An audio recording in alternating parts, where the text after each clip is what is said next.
que le nôtre. Il est rigoureusement impossible d'espérer pouvoir tendre la main vers un serpent venimeux sans jamais risquer d'être mordu.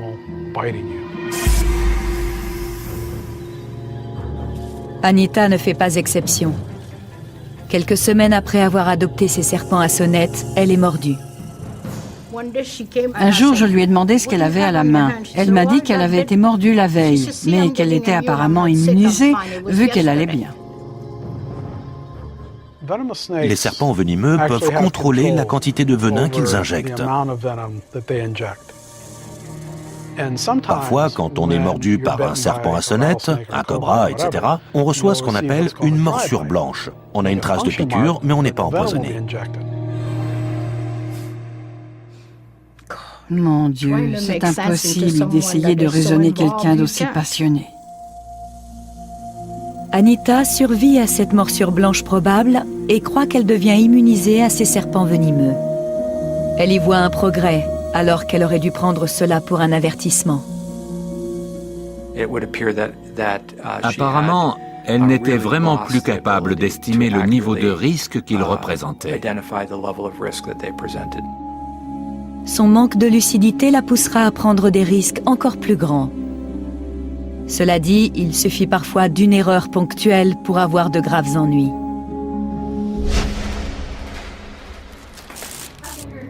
En Floride, un homme mordu par un serpent est immobilisé. Paralysé, incapable de respirer, il succombe au venin qui coule dans ses veines. Ed Cassano est conscient, mais incapable de communiquer. Les médecins ne savent pas quel type de serpent l'a mordu.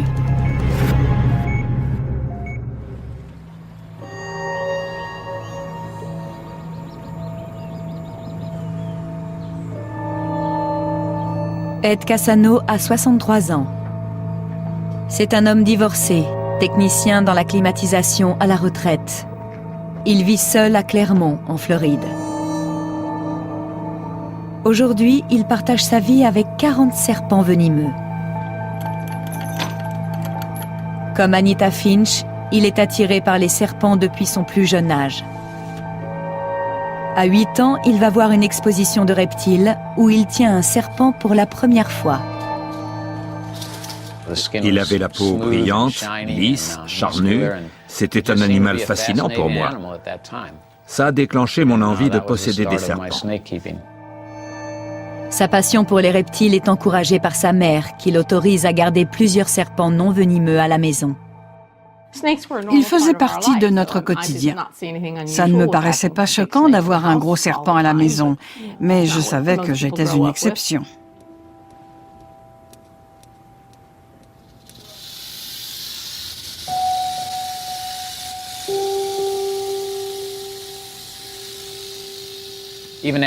Même après toutes ces années, quand j'entre dans la cage d'un serpent venimeux, j'ai une poussée d'adrénaline. On risque de mourir à ce moment-là.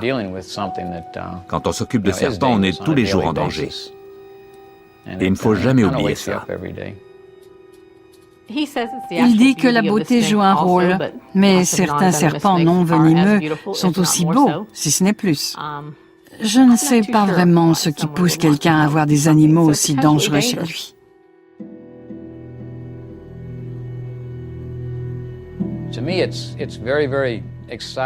Je trouve que c'est très stimulant, très gratifiant d'essayer d'établir un rapport de confiance mutuelle avec ces animaux.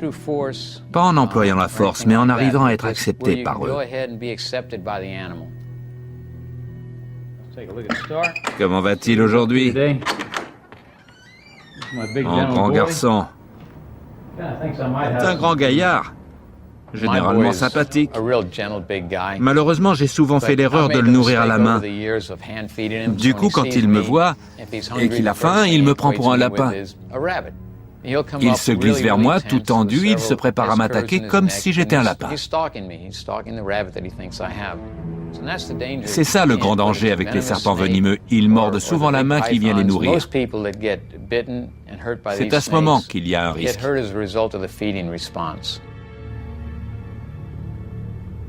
Je ne me sens pas du tout en danger quand je suis avec ce python. Une fois qu'il m'a reconnu, qu'il ne me confond pas avec son repas, j'ai entièrement confiance en lui.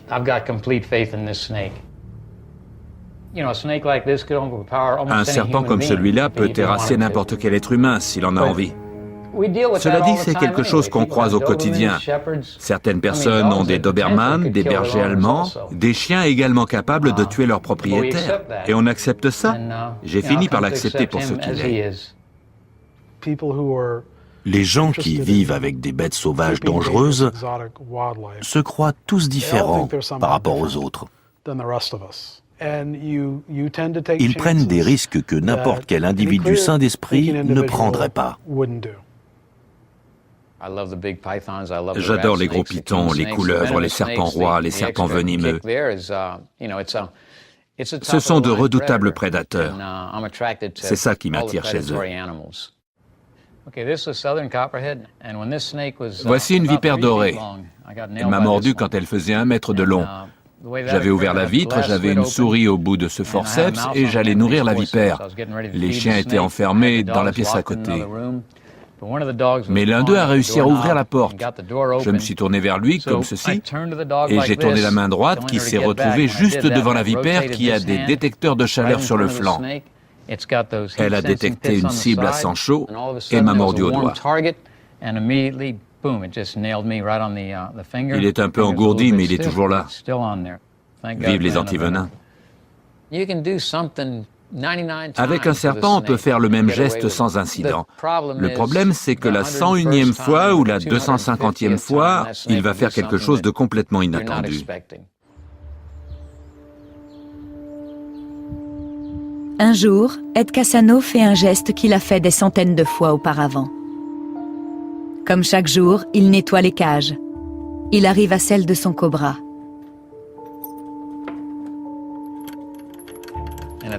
Il était jeune et fougueux à cette époque. Il ne faisait qu'1 mètre de long. J'ai fait glisser la vitre.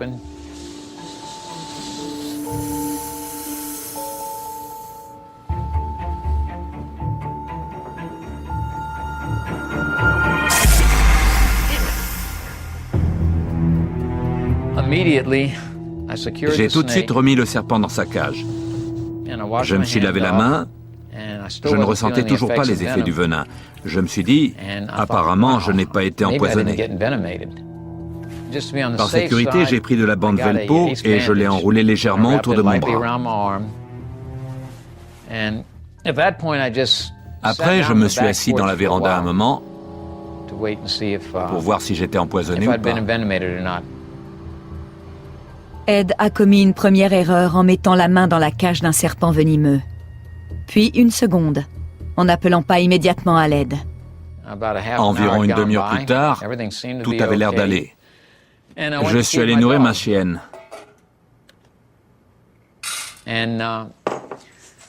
J'ai voulu l'appeler, mais je n'arrivais pas à parler. Je n'arrivais pas à dire son nom.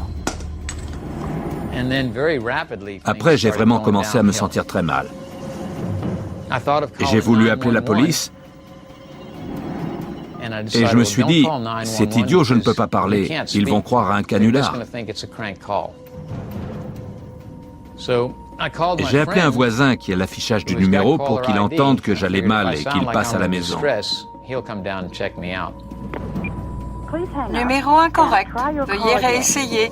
Ceci est une voix enregistrée. Je me suis rendu compte que ça ne donnait rien. Je suis allé voir un autre voisin, Stan, pour qu'il m'emmène à l'hôpital. J'ai voulu me lever, mais j'avais les jambes paralysées.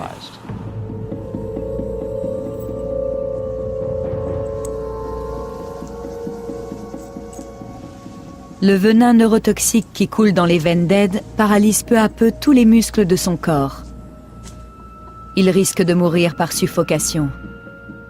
Je ne pouvais plus inspirer. Je faisais comme ça. Mais l'air n'entrait plus. Je n'avais pas peur, je ne me plaignais pas non plus. Je regardais les arbres, le ciel, et je me disais, ça y est, c'est fini.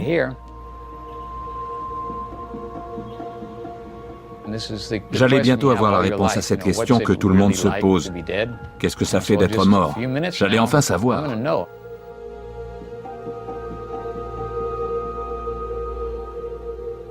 Ma chienne est arrivée et s'est mise à me lécher le visage. Je me souviens l'avoir regardée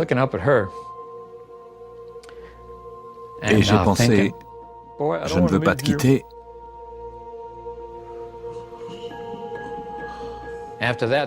J'avais de plus en plus de mal à respirer. Je me suis dit, j'espère que c'est bientôt fini, ça commence vraiment à être pénible. C'est la dernière chose dont j'ai été conscient.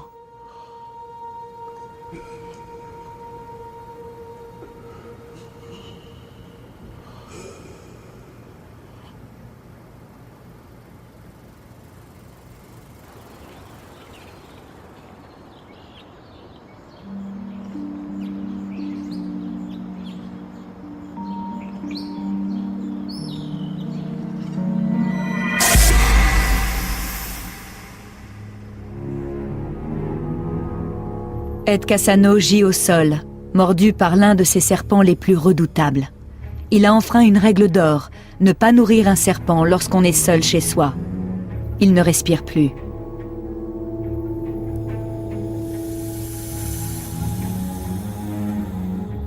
Il va être sauvé de façon totalement inattendue.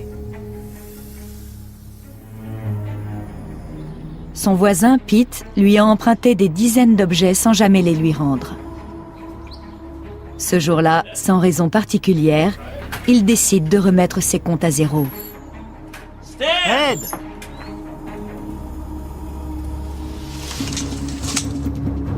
Here we go.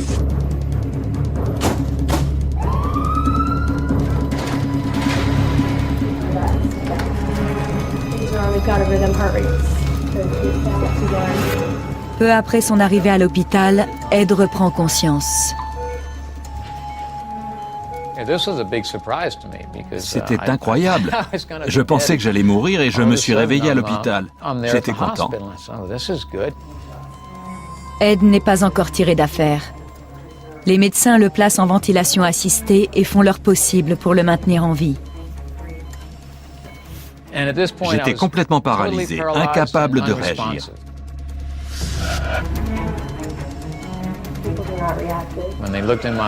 Je voyais qu'il m'examinait les yeux, mais je ne pouvais pas ouvrir les paupières. Je les entendais parler, ils ne savaient pas quel type de serpent m'avait mordu. Je voulais à tout prix communiquer avec eux. J'ai essayé de bouger un doigt. J'ai mobilisé toute mon énergie pour arriver à bouger ce doigt.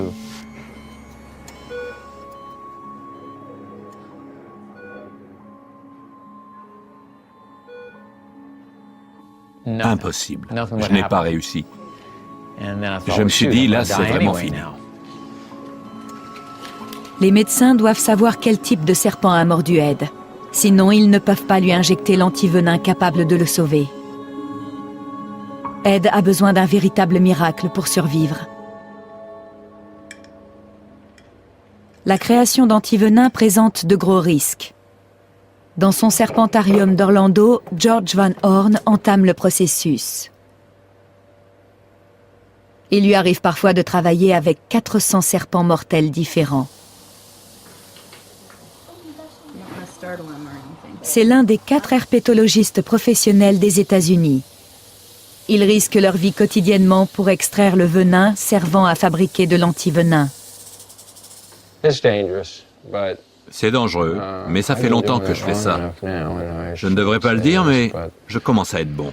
Je connais bien la marche à suivre. Je ne fais plus de manœuvres risquées. Je sais comment il faut procéder. Cela dit, je pourrais quand même être mordu. Ce n'est pas une raison. Je pense qu'on ne peut jamais être un expert. Je n'aime pas ce mot.